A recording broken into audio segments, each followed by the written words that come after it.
This is Impact Healthcare, people and strategies that are disrupting the health benefits industry. And now, here's your host, healthcare benefits industry expert and the originator of the transparent health benefits movement, Lester Morales.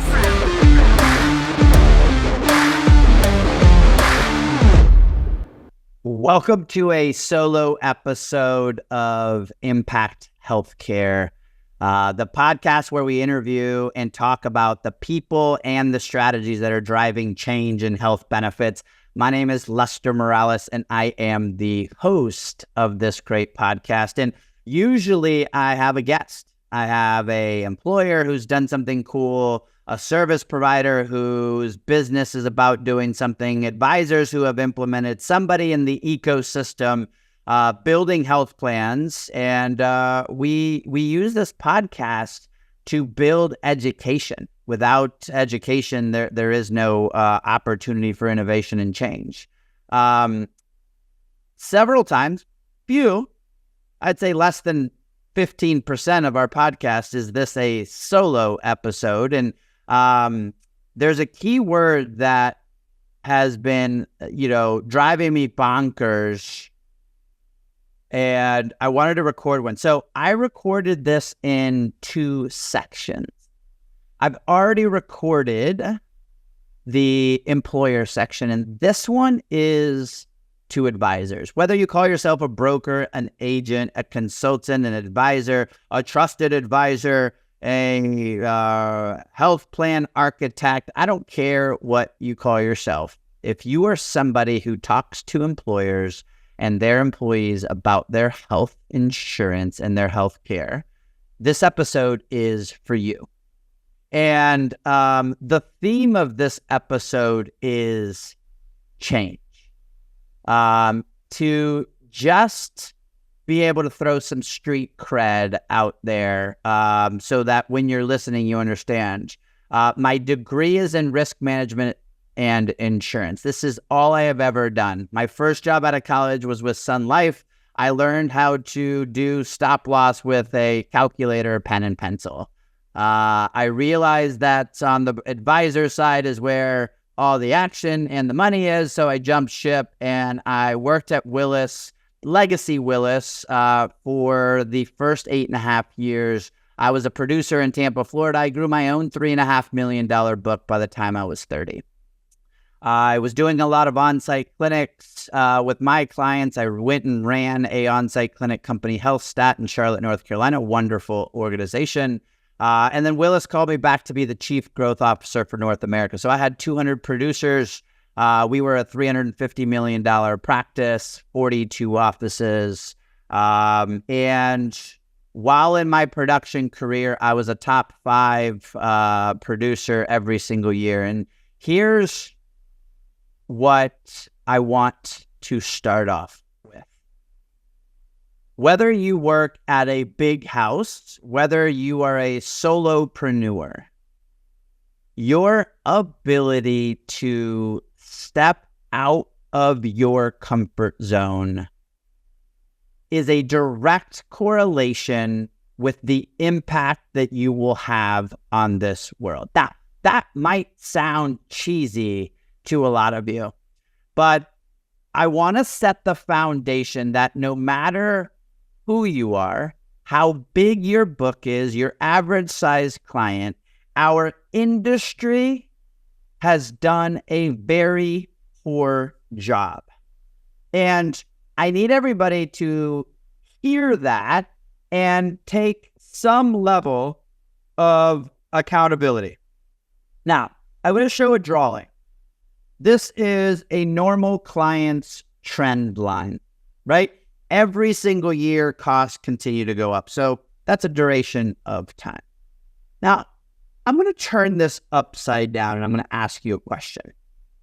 If this was your financial advisor's trend line on your portfolio of dollars, and every single year they lost you money,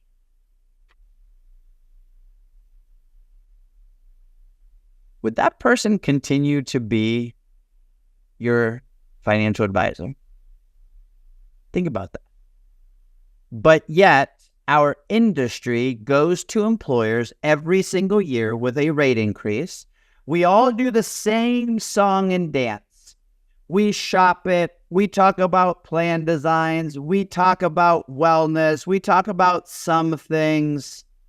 And at the end of the day, we go back to the employer with some sort of strategy that does a combination of passing more cost on to the employee, reducing and watering down the benefits. Then you and the HR team typically have to go stand in front of employees and get them super excited about buying a shittier plan for more money. Now, I hope that made you smile, but I want you to take a step back and I want you to sit back. I need you to think about that with all of your heart. There is not a person that is listening to my voice who wakes up in the morning wanting to do a crappy job. Not one. There is nobody that doesn't think, even feel, that you are doing the best job for your clients. But are you? So I remember as an advisor, if I got a renewal that was less than 5%, I could still hear myself say it.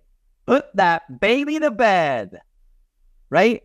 Figure out how to negotiate it down. It never comes out of the same number it goes back in at. I can get that down straight negotiation by 2 or 3 points. Some competition gets me flat. I go back to the client, doing the dance, flat renewal. How many times have you taken a really low, flat, or even negative renewal and used that as a battle cry for change? We recently did that with a competing broker. Renewal came out at -2. Existing broker, put that baby to bed. Client was about to buy the renewal and knock, knock, knock. Hey, you got 400 people on your plan. You not only should have got a bigger decrease, you've been running like a champ for a while. We have our conversations about transparent health benefits, about efficacy, about utilization, about steerage, about incentive-based plans, all the things that are not included in the normal conversation. That client was intrigued. -18 at max was the result. My new broker won that piece of business. But I want to take a step back and say, all of you, all of us, because I did it too, this is not throwing stones because I lived in a glass house, would have put that baby to bed. You might have even taken what actually does now piss me off, a no bid option from the carrier. And everybody would have high-fived because trends running at 7, 8, 9, 10, 12 points, and we came in below. And we have, as an industry, made people think it's a freaking win to come in below trend. Is that what we all signed up for? Now let's think about what that is. You get a trend renewal and costs are going to double each 6, 8 years. Double? We're already spending, what, $15,000, $16,000 PEPY? If this keeps up, guys and gals, we'll be equal to some of the lowest salaries in an organization as the per employee per year healthcare costs. What's that going to do to our industry? So I want lesson number 1, comment number 1, feeling number 1, as you enter into this renewal season, to say that I am not going to say, put that baby to bed, that I am going to do my best at taking everything I can, because at the end of the day, I don't want you thinking about the employer. I want you thinking about their employees. The people who are pushing the broom, pulling the handle on the machine, going out and doing the job every day, they can't afford their benefits today. Everybody who is listening to my voice, if you are a healthcare advisor, you are overpaid. Let's be honest, guys. We are not creating a rocket to send to the moon. We're not performing brain surgery. This is not an overly intellectually difficult industry. This is an industry about relationships, about hustle, about doing the right things. But this isn't, wow. And if you're in this business for less than 10 years and have done moderately okay, you will be making as much money as most attorneys and doctors, and we didn't have to go to school nearly as long. So don't think of you. Don't think of your buyer at the organization, HR and or CECFO. I want you to think about every single time the lowest paid person. And I want you to think that every single time you say words like, let's just increase the deductible, it's only going to impact 5 people because we did a claim stratification. Or, hey, if we only moved up the deductible or the out-of-pocket or did this or did that, if we only took $17 more out of everybody's paycheck, and yet play this game to try to get to a less shitty renewal. And we have, as an industry, the audacity to call a less shitty renewal saving. We didn't save anybody money. If you are paying more for healthcare than you were last year, you aren't saving anything, even though it might have been from 17 to 12 or 12 to 4. That's not saving. You are paying less than you were. We mitigated costs, but at the end of the day, we didn't save anybody money. And I need us as an industry to really internalize what that means. Now, let's go back to that employee. And I've got some cost metrics here that I've got that I want to share with you. Let's pretend one of your plans has a $5,000 deductible. And in the room, you're having a conversation, you've done a claim stratification, and you're like, let's say it has a $4,000 deductible. And you did a claim stratification, and only 6 members would have been impacted to take that from 4 to 5, the deductible. And 6 members. Big deal. And that's come out of my mouth. I know it. It actually was one of my, shticks. I'm always going to do a claim stratification, show employers that a very few number of people blew up the plan. And it makes sense. Hey, let's pass on more cost to the people that are actually going to utilize the plan. At least they're feeling good about it. And let's leave the people who didn't touch the plan alone. That used to be my talk track. It's probably your talk track. But I want you to do some math for me and with me. So if there's a $5,000 deductible and your HR professional is making $85,000, and he or she is like nodding their head, I want you to stop and think what the conversion on that is. What do I mean by that? I mean that to that $85,000 person, let's just say the average person was making $55,000. That deductible would feel like a $15,000 deductible for that HR person who's making $85,000 compared to the $55,000 person at a $5,000 deductible. Now, this gets interesting when you start putting the corner office in there who's making a quarter. Let's just make the $250,000 that guy or gal now should feel a $23,000 deductible. Now, I want everybody to sit back and say, more money, more problems. Because we all know that the more money you make, the more shit you buy. You buy a nicer house, you buy nicer cars, your kids go to nicer schools, you go on nicer vacations, you elevate. So although the top end might keep increasing, so do your expenses. So when you start thinking about $23,000 of a deductible, and you start thinking about private school, Mercedes, mortgage in the nice neighborhood, golf club, pedicures, manicures, kids' birthdays, the damn tooth fairy leaves $5 now. $23,000 is a pill. I don't care how much money you have in the bank. It's a pill.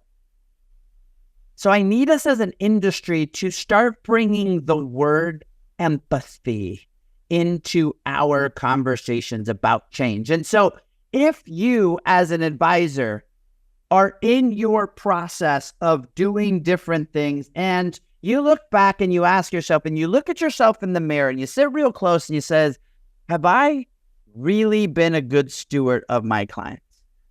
Do I know the strategies that are driving the most amount of change? Do I have a talk track and a sales track against things like reference-based pricing? Have I ever looked at a PBM that wasn't in the big 5, big 6? Have I ever brought a solution to the table that was not a buka attached to it? And I want you to sell yourself on the other side. I've been across the table from advisors that in one meeting with their client talking about these innovative strategies, they're like, oh, these are still new, so you're going to have to be careful. And then we drove to a prospect and they're like, every single innovative company is doing this. You're going to want to try this out to their prospect. It's a little two-faced, isn't it? I get that that's how you send your kids to private school. Your recurring block. You don't want to disrupt that apple cart. You don't want to rock the boat. But the reality of it is, those are all conversations that are selfish. Those are about you. Those are about your organization. Oh, we can't disrupt the override we have with such and such carrier. If we move another piece of business, we won't hit our persistency bonus. If we move a piece of business over here, we'll hit another kicker who's got a group. If you have ever, and let's be honest, guys, the industry is built on this. If you've ever had a conversation on why or what you will do, what you will present, how far you will push, and on the other end of the consideration of what you will do was your monetary gain or your organizational monetary gain, is that what we want? Is that what you would want from your own professional services person? Hey, I'm not going to show them this new investment strategy because it's more work. I don't really want to do that. Real estate guy, you know what? There's probably some badass houses in that other neighborhood, but man, that's 20 minutes away.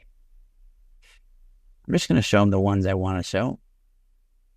I could probably get them in a mortgage instrument that could save them a quarter of a point, but I'd have to ask for 5 more things and fill out 4 more pieces of information.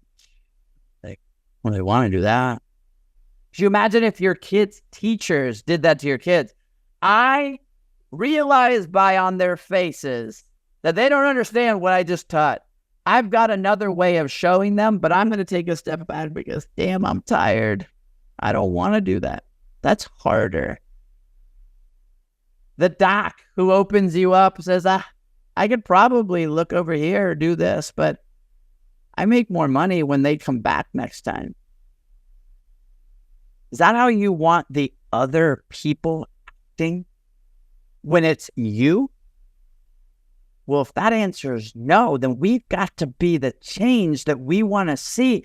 This industry will not be around. Listen to me. It will not be around if we continue to have double-digit rate increases for the years and years and years and years. Something will happen. We will be on a nationalized healthcare system or a single payer. We'll be in some sort of other way of doing things that will jeopardize your life, your livelihood, and everything around that. And just ask yourself, is that what we want? Is that what we signed up for? The other day, I was a keynote at the NABIB conference in Chicago, the national conference, rooms full. And I asked people to stand up if they knew somebody who has filed bankruptcy, who has delayed accessing healthcare because of cost, or somebody who was completely confused and frustrated with the system. Those were the three questions. 100% of the people that were in the room were standing up. Is that what we as an industry want to be measured against? That's the scorecard? Yet, the CEOs of the major insurance companies are making $20, $30, $40 million a year. If the KPIs were aligned correctly, they shouldn't be making that much money because their average person is filing bankruptcy, doesn't understand their benefits. Employers are spending up to $15,000. It's their second or third largest expense. It's 20% of our GDP. People are filing bankruptcy. The NPS scores are just slightly above internet and cable providers. The industry is not broken. It's completely designed wrong. And if you are hearing my voice, you saw Advisor and you clicked on this to listen to it, it's because of us. Let's mince no words. It is because of us. And we continue to perpetuate the answer. So I hope I gave you a couple of nuggets. I'm sorry I'm on my soapbox. I don't want this to feel that I'm saying I am better than anybody else, because it took 15 years of my career and both of my parents passing away from cancer. It took my parents filing bankruptcy for me to remove myself from the norm and start pushing. So my ask, if you are someone who has never checked out a non-BUCA plan, a non-big PBM plan, if your plans don't have an advocate where people can call, if you've never done reference-based pricing, if you've never had a direct conversation with a hospital about a direct contract, if you are still in the normal stuff that the major insurance companies are driving to you, I just ask you, explore one. It will change the way you look. Join one of our webinars. Listen to one of our other podcasts. This isn't about me, but do something. And intellectually, if it doesn't spark you up to be able to deliver a plan that waives out of pockets, that helps members get medications for free, that gives somebody an advocate to understand that that guy or gal has an 86 quality score and that guy has a 26 quality score. If that doesn't fuel you, pique your interest, wet your whistle on learning something new, check your pulse, one. But two, I want you to just turn that conversation around. And what if your advisors, what if your kids' teachers, what if your mortgage, real estate, your banker, anything was acting the same way, not wanting to learn what is driving change and innovation in the space? How would you feel? Change is the only way we are going to fix this healthcare, and it's change in the way it is structured and designed, because the government, we don't want changing it. The major insurance companies have no incentive to change it. This change is going to come from everybody who advises one employer at a time who takes it upon themselves to carry the torch and to understand that there is another way. And for all reasons intrinsic. And when you don't focus around the money will come pouring in. The impact that you make on a life is far more valuable than the paycheck that you can get. The good news and the news flash and the bonus and the sprinkles and the cherry on top is when you impact the life, you also can make a bigger paycheck. So thank you so much for listening. The last thing I'll tell you about change, I am part of a documentary that I am super proud of. It is called It's Just Healthcare and Business. And it is going in the underbellies of this crazy industry. It might, in my part specifically, might piss some of you off. Sorry, not sorry. Click on the link in the show notes below. We'll send you a version. I'd love to hear. If it doesn't spark you to look for something different, again, check that pulse. Thank you so much for tuning in.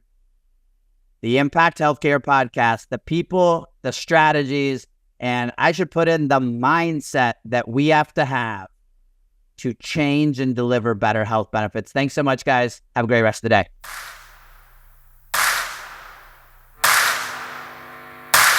You've been listening to Impact Healthcare, people and strategies that are disrupting the health benefits industry with Lester Morales.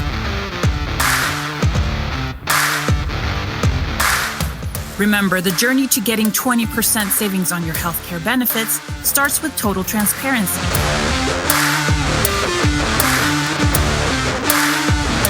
Remember to subscribe to the Impact Healthcare Podcast on iTunes or wherever you get your podcasts.